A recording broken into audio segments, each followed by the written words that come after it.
BFM Business, Intégral Placement, idée de placement.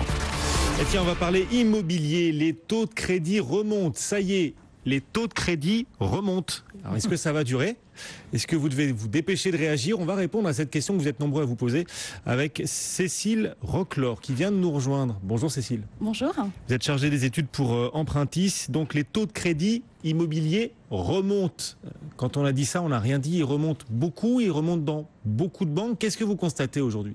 Alors oui, effectivement, il remonte. Il ne remonte pas beaucoup, puisqu'aujourd'hui, on a 20 centimes de plus sur le taux de crédit à 20 ans et 20 centimes de plus sur les taux mini à 20 ans. Donc globalement, ça remonte.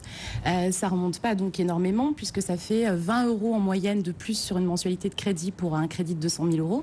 Donc ça reste très limité. Mais par contre, c'est généralisé, puisqu'aujourd'hui, quasiment tous les établissements ont pratiqué des hausses de barème de crédit. Oui. Aujourd'hui, il n'en reste que très peu qui ne touchent pas leur barème. Et puis, au-delà de l'augmentation des barèmes, il y en a qui nous disent aujourd'hui on va moins négocier ou alors on va être un peu plus sélectif. D'accord, donc les banques sont en train de durcir un peu les conditions pour ceux qui souhaitent acheter un logement, pourquoi pas devenir propriétaire. Qu'est-ce qui se passe là ? Pourquoi d'un seul coup ces taux de crédit immobilier qui étaient un plus bas historique, qui ont attiré beaucoup de nouveaux acheteurs potentiels sur le marché immobilier, pourquoi ces taux sont en train de se retourner à la hausse là ? Alors il y a 3 raisons. La première, c'est qu'aujourd'hui, la politique commerciale des banques fait qu'elles ont quasiment toutes atteint leurs objectifs commerciaux au bout de 6 mois de production. Donc elles sont 8 sur 10 aujourd'hui à avoir atteint leurs objectifs. Donc elles ont tendance à lever un petit peu le pied. Il y a un deuxième élément important, c'est l'afflux de dossiers dans les banques. On connaît aujourd'hui un afflux qu'on n'avait pas connu depuis très longtemps, puisqu'on a eu 60% de plus de demandes dans le cadre d'une acquisition de résidence principale. Et elles ont du mal à gérer un tel afflux de candidats à l'achat. Oui, personne n'avait prévu une telle évolution sur le premier trimestre 2015. Donc effectivement, il y a beaucoup de dossiers en banque et aujourd'hui, il faut déstocker avant l'été. Et puis une troisième raison, c'est l'OAT qui a subi une grosse augmentation. Les obligations taux d'emprunt de l'État français. Ouais. Exactement, qui servent aujourd'hui dans le calcul du taux du crédit pour les banques. Bon, et du coup, tous ces ingrédients qui expliquent la hausse des taux de crédit immobilier, ces ingrédients vont perdurer et la hausse des taux de crédit va se poursuivre, d'après vous, dans les prochains mois ?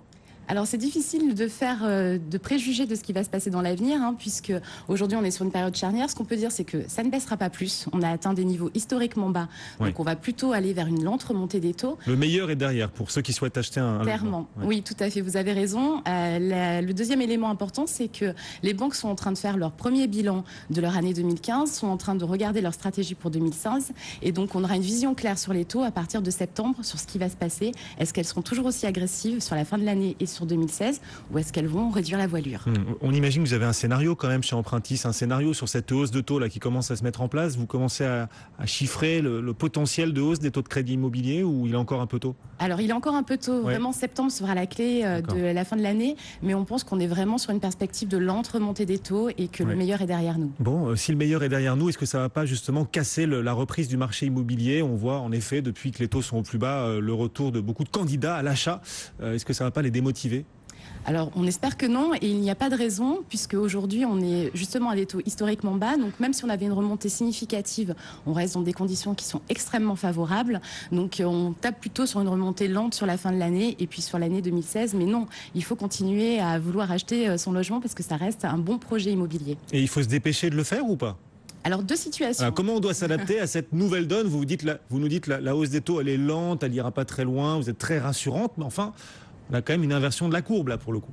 Clairement, alors 2 situations. Soit vous êtes dans un projet d'acquisition, vous l'aviez mis de côté en vous disant je vais attendre, ça va encore baisser.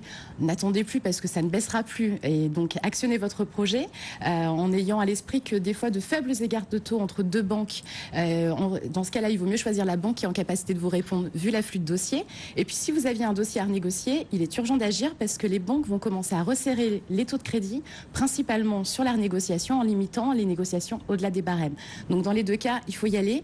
Et puis surtout, il faut penser à faire acter le taux qui vous est proposé parce qu'un accord oral ne fait pas foi. Donc, ayez un accord de prêt écrit de votre banque, ayez déposé votre dossier complet et là, vous aurez figé le taux qui vous sera proposé. Mais c'est ça, parce que comme la dynamique des taux est plutôt à la hausse, une hausse des taux de crédit, on a intérêt à figer le plus vite possible par écrit le taux qui nous est proposé par la banque. Parce que si c'est juste oral, on risque de se faire rattraper par des taux qui, entre-temps, pourraient encore progresser. Et du coup, le taux que la banque pourrait nous avoir proposé, attractif, pourrait ne plus être d'actualité. C'est ce qui s'est passé sur la fin du mois de mai et le début du mois de juin. Des clients avaient rencontré des banques et puis On n'était pas encore dans l'accord de prêt ni dans le dépôt du dossier complet. Et là, on se retrouve avec un taux qui peut évoluer de 15-20 centimes. Alors, c'est pas énorme. Il ne faut pas se bloquer pour autant. Mais c'est dommage de passer à côté d'une belle opportunité de taux. Donc, bien faire rédiger par écrit le plus vite possible la proposition de la banque. Voilà, l'accord de prêt. Pour ceux qui souhaitent renégocier, vous le disiez, il faut le faire rapidement. Pour ceux qui souhaitent acheter, ne pas trop tarder non plus parce que les taux de crédit progressent. OK. Qu'est-ce qu'on doit négocier dans tout ça? On doit négocier bien sûr le taux, mais on imagine qu'il y a aussi par exemple la transférabilité. C'est quelque chose dont on parle assez peu, mais qui est quand même crucial.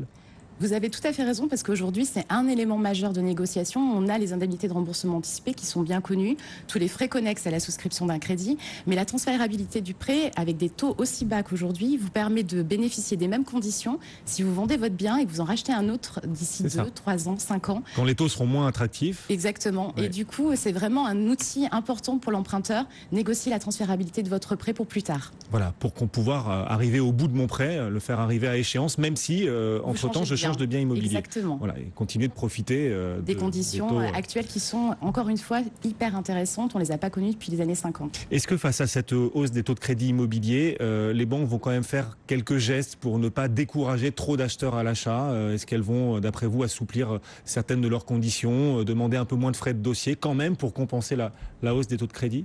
Alors, on ne va pas forcément aller sur ce type de négociation-là. Elles vont être plus enclines en fonction du profil, parce qu'en matière de crédit immobilier, ce qui compte, c'est le profil et la valorisation de vos atouts.